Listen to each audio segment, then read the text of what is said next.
પારડી નગરપાલિકાના સેનેટરી વિભાગના કર્મચારીઓને રહેવાની હાલત કફોડી બની છે। પાલિકા દ્વારા બનાવેલ શાકભાજી માર્કેટની નાનકડી શટલવાળી દુકાનોમાં કર્મચારીઓ રાતવાસો કરી જિંદગી ગુજારી રહ્યા છે।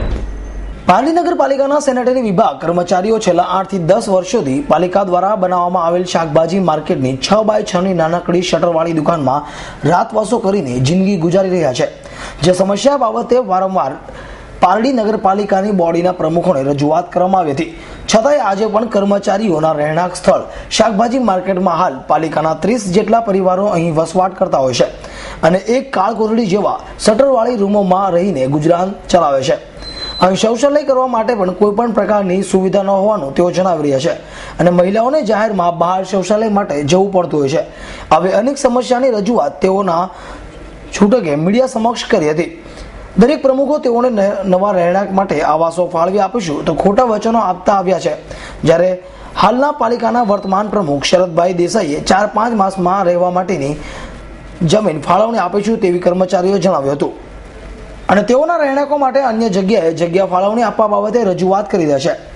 તળાવની પાળ ઉપરથી બાજુમાં આવેલ શૌચાલય પાલિકા દ્વારા થોડા વર્ષ અગાઉ તૂટી પડેલ બાંધકામ સ્થળ ખંડર હાલતમાં છે, જ્યાં પાલિકાની જગ્યાએ હોવાથી અહીં પણ સેનેટરી વિભાગ કર્મચારીઓ નવા રહેણાંક મકાનો બનાવવા માટેની રજૂઆત કરી હતી, જે યોગ્ય છે। ત્યારે આવનારા દિવસોમાં પાલિકા તેમજ દેશભરમાં જે દેશના વડાપ્રધાન નરેન્દ્રભાઈ મોદીએ સ્વચ્છતા અભિયાનની ઝુંબેશ હાથ ધરી છે, તેવા જ પછાત વર્ગના કર્મચારીઓની રહેવા માટેની હાલત એકદમ દયામય બની રહી છે।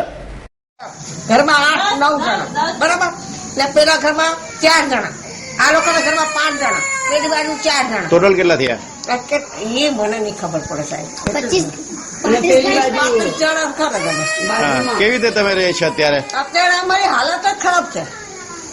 અમારી હાલત એટલી ખરાબ છે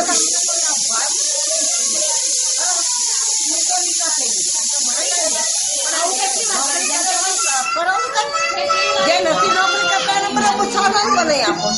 અમે નોકરી કરતા હતા ત્યારે અમારું બાપ નહીં જાણ કરો, અમારું કઈ કરો તો સારું છે। કેટલા વર્ષોથી તમે અહીંયા રહે છે? અમારા 10-12 વર્ષ થઈ ગયા અહીંયા। તળાવમાં તૂટી ગયું તાર નામ નહીં આ નગરપાલિકા દ્વારા રજૂઆત કરી ગઈ? બહુ કરી, મને સાંભળ શું કહી? કે કઈ જગ્યા ફાળો નથી માંગતો, કોઈ આગળ કોઈ વચન આપેલા કે કોઈ?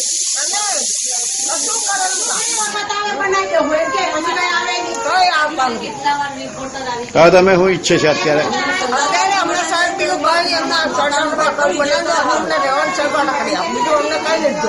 આપનું નામ? અમૃત પટેલ, S9 ન્યૂઝ, પારડી।